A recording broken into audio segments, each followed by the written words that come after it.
നിന്നോട് ദൈവം ചോദിക്കോടാ രാജമൗലി, നിന്നോട് ദൈവം ചോദിക്കോ. സുജാ പാർവതി എന്ന് പറയുന്ന കുറേ ആൾക്കാർ, സുജയെ പോലെയുള്ള കുറേ ആൾക്കാരെ കൊണ്ടുപോയിട്ട് അട്ടപ്പാടിയിൽ, ഹൈദരാബാദിലുള്ള അട്ടപ്പാടിയിൽ എവിടെയോ ഒരു ഗുഡ്സ് സ്ഥലത്തും കൊണ്ടിട്ടിട്ട് നിന്നോട് ദൈവം ചോദിക്കോടാ. ഇന്ന് അവരെല്ലാം എന്ന് പറഞ്ഞു കഴിഞ്ഞാൽ വൈപ്പിനിലേക്ക് തുറന്നു വിട്ടിട്ടുണ്ട്. എന്തൊരു സന്തോഷമാണെന്നറിയാം. സത്യം പറഞ്ഞാൽ വിജയകുമാറിൻ്റെയും മറ്റുള്ളവൻ്റെയൊക്കെ മുഖത്തൊരു സന്തോഷം തന്നെയാണ്. സുജയുടെ മുഖത്താണെങ്കിൽ വലിയ മ്ലാനത തന്നെയാണ്. കാരണം എന്താണെന്ന് വെച്ച് കഴിഞ്ഞാൽ സുജയെ ശരിക്കും പറഞ്ഞ എല്ലാവരും നെഞ്ചിലേറ്റിയത് റിപ്പോർട്ടർ ടി വിയിൽ വെച്ച് തന്നെയാണ്. ഉള്ള കാര്യം പറയാലോ, BJP ആയാലും CPM ആയാലും കോൺഗ്രസ് ആയാലും എല്ലാവർക്കും സുജിയെ ഇഷ്ടം തന്നെയായിരുന്നു. പക്ഷെ ഇപ്പോഴും സുജിയുടെ ആ ഒരു നിലവാരം, അതുപോലെ തന്നെ സുജിയുടെ ആ TV-യുടെ നിലവാരം, അന്ന് സുജിയുടെ നിലവാരമല്ല. ഇതൊക്കെ കാണുമ്പോഴും സുജിയുടെ പല കാര്യങ്ങളെന്ന് പറഞ്ഞു കഴിഞ്ഞാൽ അവർക്ക് വേണ്ടി അടിയറവ് വെച്ച പോലെയാണ് എനിക്ക് തോന്നുന്നത്. ഒരു സ്വാതന്ത്ര്യവും ഇല്ലാതെ ആർക്കോ വേണ്ടിയിട്ട് എന്തോ TV ഷോ ഇവരൊക്കെ പറയുന്നത് എന്താ, രാജമൗലിയാണ്, കിങ് മൗലിയാണ്, മറ്റേ അനിൽ അയിരൂർ എന്ന് ഒരു മണ്ണാങ്കട്ടിയല്ല എന്ന് തെളിയിച്ചു. എന്താണെന്ന് വെച്ചാൽ കുറേ പൈസ ഉണ്ട്, അല്ലാതെ വേറെ ഒന്നുമില്ല. അതായത് ഇവർക്കൊക്കെ എന്ന് പറഞ്ഞു കഴിഞ്ഞാൽ കുറേ സാലറി കൊടുക്കുക എന്നൊക്കെ പറഞ്ഞ് കൊണ്ടുപോയിട്ട് ശരിക്കും പറഞ്ഞ് ഇവരൊക്കെ ചതിക്കുകയാണ് ചെയ്തത്. അത് നിങ്ങൾ മനസ്സിലാക്കി. ഇന്ന് അവരുടെ ആ കോലവും കാര്യങ്ങളും ഇതൊക്കെ കണ്ടപ്പോഴേ കരച്ചിൽ വന്നുപോയി. ശരിക്കും പറഞ്ഞു കഴിഞ്ഞാൽ ഇതൊക്കെ കണ്ടിട്ട് പൊട്ടിച്ചിരിക്കുന്നത് നമ്മളെ അരുൺ കുമാറും അതുപോലെ തന്നെ എന്ന് പറഞ്ഞാൽ നമ്മുടെ റിപ്പോർട്ടറിന്റെ മുതലാളിയും പിന്നെ എന്ന് പറഞ്ഞാൽ ഊറിച്ചിരിക്കുന്നത് ശരിക്കും ശ്രീകണ്ഠൻ നായരും തന്നെയാണ്. കാരണം എന്താണെന്ന് വെച്ച് കഴിഞ്ഞാൽ അവരുടെ ചാനലിൽ നിന്നാണ് കൊഴിഞ്ഞുപോക്ക് തുടങ്ങിയത്. മറുനാടൻ ഷാജൻ പറഞ്ഞത് ഇനിയിപ്പോഴും റിപ്പോർട്ടർ TV ഇല്ല എന്നാണ്. നോക്കുമ്പോഴും ഇപ്പോഴും റിപ്പോർട്ടർ ആണെങ്കിൽ അതിലും മേലെയാണ് പോയിക്കൊണ്ടിരിക്കുന്നത്. അതായത് ബിഗ് TV എന്ന് പറഞ്ഞിട്ട് വന്നത് ഒരു നിലവാരവും ഇല്ലാത്ത, ഒരു ക്ലാരിറ്റിയും ഇല്ലാത്ത, അല്ലെങ്കിൽ ആർക്കെങ്കിലും എന്തെങ്കിലും പറയാൻ കഴിയുന്ന, എന്തിനധികം പറയുന്ന ഇംഗ്ലീഷ് പോലും പറയാൻ കഴിയുന്നില്ല. അവിടെ എത്തിയപ്പോഴും സുജിക്ക് ഭയങ്കര വിഷമമാണ്. പഴയ തിളക്കമൊന്നുമില്ല. അതായത് നമ്മളൊക്കെ കണ്ടതെന്ന് പറഞ്ഞാൽ നമ്മളെ തിളങ്ങുന്ന, തുള്ളിച്ചാടുന്ന ഒരു സുജിയെയാണ്, നിലപാടുള്ള ഒരു നിലപാട് രാജ്ഞിയാണ് നമ്മൾ കണ്ടത്. ഇന്നിപ്പോഴും ബിഗ് സീറോ ആയിട്ട് ബിഗ് TV-യിൽ ഇങ്ങനെ വെറും ശമ്പളത്തിന് വേണ്ടിയിട്ട് ഇങ്ങനെ ഇരിക്കുമ്പോൾ നോട്ടുകെട്ടുകൾ ചിലപ്പോൾ എണ്ണിക്കെടുക്കാം. പക്ഷേ ഒരു കാര്യം ഞാൻ പറയുകയാണ്, സുജയ പാർവതിയെ ഇപ്പോഴും റിപ്പോർട്ടർ TV വിളിച്ചു കഴിഞ്ഞാൽ അവർ രണ്ട് കൈ നീട്ടി ഓടി വരും. അതാണ് അവരുടെ അവസ്ഥ എന്ന് പറഞ്ഞു കഴിഞ്ഞാൽ. വളരെ പരിതാപകരമായ അവസ്ഥ തന്നെയാണ്. അനിലിൻ്റെ വാക്ക് കേട്ടിട്ട് ലക്ഷ്മി പത്മിയെ പോലെയുള്ള അല്ലെങ്കിൽ മറ്റുള്ളവരെ പോലെയുള്ള ഒരുപാട് പേര് അവിടെ നിന്നും പോയിട്ടുണ്ട്. അവരൊക്കെ എന്ന് പറഞ്ഞു കഴിഞ്ഞാൽ ഇന്ന് കരഞ്ഞുകൊണ്ടിരിക്കുകയാണ്. വേറെ ഒന്നുമല്ല, ഒരു നിലവാരവും തോന്നില്ല. നിങ്ങൾക്ക് ആർക്കെങ്കിലും നിലവാരം തോന്നുന്നില്ല? ഞാൻ ഒരു ദിവസം മാത്രമാണ് ഈ TV വെച്ചിരിക്കുന്നത്. അതായത് എന്തിനധികം പറയുന്നത്, ചില രാഷ്ട്രീയ പാർട്ടികളുടെ ചാനലിൽ ആ ഒരു നിലവാരം പോലും ഇല്ല. എന്താണെന്ന് വെച്ച് കഴിഞ്ഞാൽ ജയ്ഹിന്ദ്, കൈരളി, അതുപോലെ തന്നെ ജനൻ TV ഇങ്ങനെയുള്ള രാഷ്ട്രീയ പാർട്ടികളുടെ ചാനലാണ്. അവരെ ആ ഒരു നിലവാരം എന്ന് പറഞ്ഞു കഴിഞ്ഞാൽ ആ ഒരു എന്താ പറയണ്ടേ, ഒരു വളരെ കുറവ് തന്നെയാണ്. ഇനി എന്തൊക്കെ പറഞ്ഞാലും ആ ഒരു നിലവാരം പോലും പുലർത്താൻ ഈ ബിഗ് TV എന്ന് പറയുന്ന ഈ സാധനത്തിന് അല്ലെങ്കിൽ രാജമൗലിക്ക് കഴിഞ്ഞിട്ടില്ല. ഇവൻ എവിടത്തെ രാജമൗലിയാണെന്നാണ് എനിക്ക് ചോദിക്കാനുള്ളത്. അനിൽ അയിരൂർ എന്ന് പറയുന്ന രാജമൗലി, നിങ്ങൾ എന്തിനാണോ ഇങ്ങനെ വെറുതെങ്കിലും എല്ലാവരെയും ചതിച്ചു കൊണ്ടുപോയത്? എന്തിനു വേണ്ടിയിട്ടാണ് ഇവിടെ കേരളത്തിൽ AC റൂമിൽ കിടന്ന് നല്ല രീതിയിൽ ജോലി ചെയ്യുന്നവരെ ഇപ്പോഴാ കൊടും ചൂടിൽ കൊണ്ടിട്ട്, അതുമാത്രവുമല്ല ഇപ്പോഴൊരു ബസ്സും കൊടുത്തുവിട്ട് കേരളത്തിലേക്ക് പറഞ്ഞു വിട്ടിരിക്കുക? എന്തിനു വേണ്ടിയിട്ടാണ്? ആർക്ക് വേണ്ടിയിട്ടാണ്? ഒരു ക്ലാരിറ്റിയോ ഒരു കാര്യവും ഇല്ലാത്ത ഒരു ചാനലും തുറന്നു വെച്ചിട്ട് സുജയുടെ കാര്യം തന്നെയാണ് ഏറ്റവും കൂടുതൽ പരിതാപകരം. ഞാൻ പറഞ്ഞല്ലോ, മാധ്യമ ലോകത്തെ ഒരു ഇത് പറഞ്ഞു കഴിഞ്ഞാൽ ലേഡി സൂപ്പർ സ്റ്റാർ തന്നെയാണ് ഈ സുജിയ പാർവതി. ആ സുജിയ പാർവതിയുടെ അവസ്ഥ എന്ന് പറഞ്ഞാൽ വളരെ പരിതാപകരം എന്ന് പറഞ്ഞു കഴിഞ്ഞാൽ അന്ന് തന്നെ നമ്മൾ കണ്ടതാണ്. അതായത് റിപ്പോർട്ടർ TV അവർ വിട്ടപ്പോൾ തന്നെ എന്ന് പറഞ്ഞാൽ അവരുടെ പരിതാപകരമായ അവസ്ഥ നമ്മൾ കണ്ടതാണ്. ഇന്നിപ്പോൾ ഇതെല്ലാം പൂർണ്ണമായി എന്നാണ് എനിക്ക് പറയാനുള്ളത്. കൂടി വന്നു കഴിഞ്ഞാൽ 3 മാസത്തിനുള്ളിൽ എല്ലാവരുടെയും സാലറി ചിലപ്പോൾ 2 ലക്ഷം വരെ ആക്കാനുള്ള ചാൻസ് ഉണ്ട്. 12 ലക്ഷമോ 13 ലക്ഷമോ കിട്ടുമെന്ന് വിചാരിച്ചു പോയവർ ൊക്കെ ഇനിയിപ്പോൾ അവിടെ കിടന്നിട്ട് പടയേണ്ട അവസ്ഥയിലേക്കാണ്. കാരണം എന്താ വെച്ചാൽ 24-ലേക്ക് പോകാൻ കഴിയില്ല, റിപ്പോർട്ടറിലേക്ക് പോകാൻ കഴിയില്ല, ഏഷ്യാനെറ്റിലേക്ക് പോകാൻ കഴിയില്ല. ഇനി ഒരു ചാനലും അവർക്ക് കേരളത്തിൽ ബാക്കിയില്ല. അതുകൊണ്ട് ഒരു ചാനൽ പോലും ഇനി പോകാൻ കഴിയില്ല. ഇനി ഇപ്പോഴും എന്ന് പറഞ്ഞാൽ രാജമൗലി 2 വർഷം കഴിഞ്ഞിട്ട് വേറൊരു പടം ഇറക്കുമ്പം, വേറൊരു ചാനൽ ഇറക്കുമ്പോൾ, രാജമൗലി അങ്ങനെയാണല്ലോ, രാജമൗലി വേറൊരു ചാനൽ ഇറക്കുമ്പോൾ ഇനി അങ്ങോട്ട് പോകേണ്ട ഗതികേടാണ്. അതുകൊണ്ട് തന്നെ രാജമൗലിയെ ചുറ്റിപ്പറ്റിയിരിക്കുന്നവരൊക്കെ ശരിക്കും പറഞ്ഞിട്ട്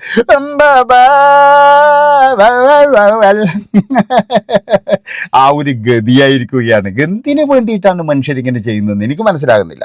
അതായത് നമ്മൾ ഒരു സ്ഥലത്ത് ജോലി ചെയ്യുന്നുണ്ടെങ്കിൽ നമുക്ക് വേറെ ഒരു സ്ഥലത്ത് പോകാം. അതിനിവിടെ ആരെന്ന് പറഞ്ഞു കഴിഞ്ഞാൽ പിടിച്ച് കെട്ടിയിട്ടൊന്നുമില്ല. പക്ഷേ വലിയൊരു സംഭവമാക്കിയിട്ട്, അതായത് ഞാൻ പോകുന്നു, എനിക്കെന്തോ ഒരു വലിയ നേട്ടം അവിടെ ഉണ്ട് എന്നുള്ള തരത്തിൽ, ഞാൻ പറഞ്ഞില്ല, ഏറ്റവും നല്ല സുഖം എന്ന് പറഞ്ഞ റിപ്പോർട്ടർ ടി വിയിൽ തന്നെയായിരുന്നു. എല്ലാ സ്വാതന്ത്ര്യവും അതുപോലെ തന്നെ എന്ന് പറഞ്ഞാൽ മുതലാളിയുടെ അതേ പവർ തന്നെയാണ് ശരിക്കും പറഞ്ഞ റിപ്പോർട്ടർ ടി വിയിൽ സുജയ പാർവതിക്ക്. ആ സുജയ പാർവതി എല്ലാം നശിപ്പിച്ചു പോയത് അവർക്ക് ശരിക്കും പറഞ്ഞു കഴിഞ്ഞാൽ ഒരു വലിയ ടെൻഷൻ തന്നെയാണ്. ഞാൻ പറഞ്ഞല്ലോ ഇപ്പോഴ് ഹൈദരാബാദിലേക്ക് ഇന്ന് അവർ പറയുന്നൊരു വാക്കുണ്ട്, നമ്മൾ വൈകാതെ തന്നെ കേരളത്തിലേക്ക് വരുന്നു. ആ ഒരു മുഖത്ത് അത് പറയുമ്പോൾ അവർക്ക് ഒരുപാട് നിരാശയുണ്ട്. കാരണം കേരളം പോലെയുള്ള ഒരു സ്ഥലത്ത് നിന്ന് അങ്ങോട്ട് പോയിട്ട് ഇപ്പോൾ അവിടെ നിൽക്കേണ്ട അവസ്ഥ, അതാണ് നിങ്ങൾ മനസ്സിലാക്കേണ്ടത്. അതുകൊണ്ട് ഈ രാജമൗലി എന്ന് പറയുന്ന വ്യക്തി എല്ലാവരെയും തന്നെ തേച്ചൊട്ടിച്ചിരിക്കുകയാണ് ഇപ്പോഴും. ഇനി രാജമൗലിൻ്റെ കാര്യവും പറഞ്ഞു വരരുത്. ഈ അനിൽ അയിരൂർ എന്ന് പറയുന്ന ആൾ ടെക്നിക്കൽ ലോകത്ത് എന്ന് പറഞ്ഞാൽ വലിയ സംഭവമായിരിക്കാം, പക്ഷെ അയാൾക്ക് ഒരു ചാനൽ കൊണ്ടുപോകേണ്ടത് എങ്ങനെയാണെന്നൊന്നും അയാൾക്ക് അറിയത്തില്ല. ആ പൊങ്കാലിയിടുന്ന സംഭവം തന്നെ നിങ്ങൾ കണ്ടില്ലേ, ബിഗ് ടി വിക്കാർ വന്ന് പൊങ്കാലിയിടുക പോലും. ഇത്രയും വലിയ ദാരിദ്ര്യം പിടിച്ചൊരു ടീം വേറെ ഉണ്ടോ എന്ന് ചോദിച്ചു കഴിഞ്ഞാൽ ഇല്ലാന്നേ ഞാൻ പറയുള്ളൂ. അത്രത്തോളം ദാരിദ്ര്യം പിടിച്ചിട്ടില്ലേ ഇതുങ്ങൾ വന്ന് പൊങ്കാലിയിട്ടത്. ഇവറ്റകൾ വന്ന് പൊങ്കാലിയിട്ടത് എന്തിനാണെന്ന് ചോദിച്ചാൽ ജനങ്ങളെ കയ്യിലെടുക്കാനും വെറൈറ്റി ഉള്ള വാർത്താ ചാനലിനും വേണ്ടിയിട്ടാണ്. ഈ പൊങ്കാലിയെടുക്കലാണോടോ ഈ വെറൈറ്റി ഉള്ള നിങ്ങളെ വാർത്താ ചാനൽ? ഇവിടെ വിദേശത്തും ആടിയിട്ടെല്ലാം പറഞ്ഞ ഒരുപാട് വാർത്തകളും കാര്യങ്ങളും നമ്മുടെ നാട്ടിൽ തന്നെ എന്ന് പറഞ്ഞു കഴിഞ്ഞാൽ എണ്ണിയാലൊടുങ്ങാത്ത വാർത്തകളും കാര്യങ്ങളും ഒക്കെ ഉണ്ടാകുമ്പോൾ ഇവറ്റകൾ വന്നിട്ട് അവിടെ നിന്ന് എന്താ ചെയ്യുന്നതെന്നറിയാം, പൊങ്കാലി ഇടുവാർന്ന്. കഷ്ടം എന്ന് പറഞ്ഞു കഴിഞ്ഞാൽ അത് കണ്ടപ്പോഴേ കണ്ണെന്ന് വെള്ളം വീണുപോയി. എന്താണെന്ന് വെച്ചാൽ ഒരു വലിയ മാധ്യമ പ്രവർത്തകരെ ഒരുപാട് പേര് പ്രതീക്ഷയോടുകൂടി നോക്കുന്ന, അല്ലെങ്കിൽ നമ്മളെന്താ പറയേണ്ടത്, അവിടെയുള്ള ചില പ്രോഗ്രാമുകൾ സുജയ പാർവതിയും അരുൺ കുമാറും പിന്നെ എന്ന് പറഞ്ഞു കഴിഞ്ഞാൽ അതിൻ്റെ മുതലാളിമാരും തമ്മിലുള്ള ആ ഒരു ഇതൊക്കെയാണ് ആ ഒരു ടി വിയുടെ ആ ഒരു പ്രോഗ്രാമിൻ്റെ ഇത്. പക്ഷേ അവിടുന്ന് സുജിയ പോയപ്പോൾ ഒരുപാട് ശൂന്യത ഉണ്ടായിരുന്നു. പക്ഷേ അതൊക്കെ എന്ന് പറഞ്ഞാൽ തിരിച്ചു പിടിക്കുകയാണ്. കാരണം എന്താണെന്ന് വെച്ചാൽ അവർക്ക് മനസ്സിലായി സുജിയ എപ്പോഴും ശരിക്കും പെട്ട് കിടക്കുകയാണ്. അതുകൊണ്ട് ഇനി നമുക്കൊരു കാര്യം ചെയ്യാം, നമുക്ക് അങ്ങ് നമ്മുടെ കാര്യങ്ങളുമായിട്ട് മുന്നോട്ട് പോകാമെന്ന് അവർക്ക് തോന്നിയിട്ടുണ്ട്. ഞാൻ പറഞ്ഞല്ലോ ഇതൊക്കെ എന്ന് പറഞ്ഞു കഴിഞ്ഞാൽ നമ്മൾ പറയുന്നത് പോലെയല്ല. അതായത് നമ്മൾ പറയുമ്പോഴൊന്നും നമുക്ക് ഒരുപാട് സാലറി ഓഫർ ചെയ്ത് അല്ലെങ്കിൽ മറ്റുള്ളുണ്ട്, ഇതൊക്കെ എന്ന് പറഞ്ഞൊരു പ്രഹസനം മാത്രമാണ്. ഇപ്പോഴിനി ഒരു 2 കൊല്ലം 6 മാസം ഇവരെ തികച്ച ടി വിയിൽ നിൽക്കുന്നു ഞാൻ പറയുന്നില്ല. 6 മാസത്തിന് മുമ്പിൽ ഇവരിറങ്ങും, ഇവർ ജോലി വേണ്ട എന്ന് പറഞ്ഞിട്ട് അവിടെ നിന്ന് ഓടും. അത്രയും ദയനീയമായ അവസ്ഥയിലാണ് ഈ ബിഗ് ടി വി എന്ന് പറയുന്ന വലിയ ടി വി, ബഡാ ടി വി അല്ലെങ്കിൽ ബഡാ ദോസ്ത് എന്നൊക്കെ പറയുന്ന ഈ ടി വി പോകുന്നത്. ഒരു വലിയ സംഭവമായിരിക്കുമെന്ന് നോക്കിയപ്പോഴേ ശരിക്ക് എന്താ അവരുടെ പഴയ ദൂരദർശൻ്റെ ഒരു ക്ലാരിറ്റി പോലും ഒരു മര്യാദയ്ക്കുള്ള ഒരു ക്യാമറ എങ്കിലും മേടിച്ചാൽ മതിയായിരുന്നു. അതുമാത്രമല്ല ഇവരൊക്കെ അവിടെ പോയപ്പോൾ അവരുടെയൊക്കെ ആ ഒരു എന്താ പറയേണ്ടത്, ഇപ്പോൾ വിജയകുമാർ ആണെങ്കിൽ ഫ്ലവേഴ്സ് ചാനലിൽ എന്ന് പറഞ്ഞ ഒരു പുലിയായിട്ടിരുന്ന ഒരു മനുഷ്യനാണ്. അയാൾ അവിടെ പോയപ്പോഴെന്നാണ് അയാളുടെ ആ ഒരു ഊർജം കാര്യങ്ങളെല്ലാം പോയ അവിടെ നിന്ന്. അങ്ങനെ പത്മയാണെങ്കിൽ എന്ന് പറഞ്ഞു കഴിഞ്ഞാൽ ആ ഒരു ന്യൂസ് മലയാളത്തിൽ നല്ല രീതിയിൽ പെർഫോം ചെയ്തുകൊണ്ടിരിക്കുന്ന പത്മയും പോയി. പിന്നെ സുജയയുടെ ആണെങ്കിൽ കാറ്റഴിച്ച് വിട്ട അവസ്ഥയായി. ശരിക്കും അനിൽ അയിരൂർ എന്ന് പറയുന്ന ആള് ഇവരെല്ലാവരെയും എന്ന് പറഞ്ഞു കഴിഞ്ഞാൽ ഒരു വലിയ കുഴിയിലാണ് ഇപ്പോഴും കൊണ്ട് ചാടിച്ചിരിക്കുന്നത്. അതായത് ഇനിയിപ്പോൾ കഴിച്ചിട്ട് ഇറക്കാനും പറ്റൂല, മധുരിച്ചിട്ട് തുപ്പാനും പറ്റൂല എന്ന് പറഞ്ഞ പോലെ ഇപ്പോഴും ചിരിച്ചുകൊണ്ടിരിക്കുകയാണ് ഏഷ്യാനെറ്റ് പോലെയുള്ള അല്ലെങ്കിൽ പ്രഭേസ് പോലെയുള്ള പിന്നെ റിപ്പോർട്ടർ പോലെയുള്ള ചാനലുകൾ ഇവരെ നോക്കിയിട്ട് പരിഹസിച്ചുകൊണ്ടിരിക്കുകയാണ്. എന്തിനു വേണ്ടിയിട്ടാണ് ഇങ്ങനെ ഒരു അവസരം ഉണ്ടാക്കി കൊടുത്തത് എന്ന് മാത്രം എനിക്ക് മനസ്സിലാകുന്നില്ല. തെരഞ്ഞെടുപ്പ് മുന്നിൽ കണ്ടാണ് ഇവരൊക്കെ എന്ന് പറഞ്ഞാൽ ഈ കൂടുമാറ്റെന്നും അതുപോലെ തന്നെ തെരഞ്ഞെടുപ്പിലൂടെയുള്ള ആ ഫണ്ടും കാര്യങ്ങളും പിന്നെ എന്ന് പറഞ്ഞാൽ പരസ്യങ്ങളും ഒക്കെ കിട്ടുമെന്നാണ് ഇവർ വിചാരിക്കുന്നതെങ്കിലും ഒരു മനുഷ്യന്മാർ പോലും കാണാത്ത അല്ലെങ്കിൽ തന്നെ തുടക്കത്തിൽ തന്നെ പാളിപ്പോയ ഒരു ചാനലായിട്ടാണ് ഈ ബിഗ് ടി വി എന്ന് പറയുന്ന ചാനലിനെ എനിക്ക് തോന്നിയിരിക്കുന്നത്. തുടക്കത്തിൽ തന്നെ പാളി. മലയാളികൾ എടുക്കാൻ നിങ്ങൾ ഒരു ഉടായ്പകളും നടക്കൂല എന്ന് കൃത്യമായിട്ട് മലയാളികൾ കാണിച്ചു തന്നു. ഞാൻ പറഞ്ഞല്ലോ മലയാളികൾ എടുക്കാൻ ഇനി എത്ര വില്ലേണിങ് ആയിക്കഴിഞ്ഞാലും എന്ത് പണം പാരി എറിഞ്ഞു കഴിഞ്ഞാലും അവരുടെ മനസ്സ് തിരിച്ചറിഞ്ഞിട്ട് വാർത്ത വായിക്കേണ്ടിക്ക് അതൊരു കഴിവ് തന്നെ വേണം. ആ കഴിവുള്ള പല ആൾക്കാരും ഇന്നിവിടെ പിടിച്ചു നിൽക്കുന്നുണ്ട്. നിങ്ങൾ ആലോചിച്ച് നോക്കും, ഇത്രയൊക്കെ പ്രശ്നമുണ്ടായിട്ടും മനോരമ ന്യൂസൊന്നും ഒരാൾ പോലും പോകുന്നില്ലല്ലോ. എന്തുകൊണ്ടാണ്? അതാണ് നിങ്ങൾ ആലോചിക്കേണ്ടത്.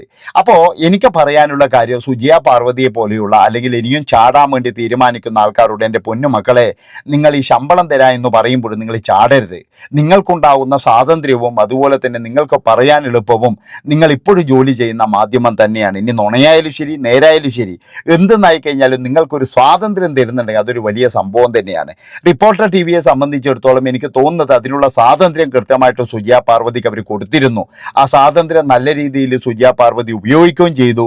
അതോടുകൂടിയിട്ട് എന്ന് പറഞ്ഞാൽ സുജയ പാർവതി ഒരു പക്ഷേ എന്ന് പറഞ്ഞാൽ ലേഡി സൂപ്പർ സ്റ്റാർ മാധ്യമ ലോകത്തെ മാറിയ ഒരു കഥയുമാണ്. പക്ഷെ ഇന്ന് അവർ ശരിക്കും അനുഭവിക്കുകയാണ്, അവർ ശരിക്കും കരയുകയാണെന്ന്. അവർക്ക് എങ്ങനെയെങ്കിലും തിരിച്ച് മലയാളത്തിലേക്ക് വരണം, മലയാളത്തിലേക്ക് കൊണ്ടുവരാൻ വേണ്ടിയിട്ട് ആരെങ്കിലും മുൻകൈ എടുക്കണം.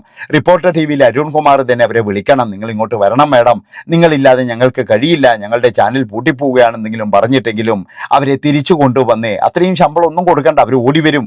ഒന്ന് വിളിച്ചു കഴിഞ്ഞാൽ, ഒന്ന് ഫോൺ ചെയ്ത് കഴിഞ്ഞാൽ, ഒരു മെസ്സേജ് അയച്ചു കഴിഞ്ഞാൽ സുജിയെ തിരിച്ചു വരും.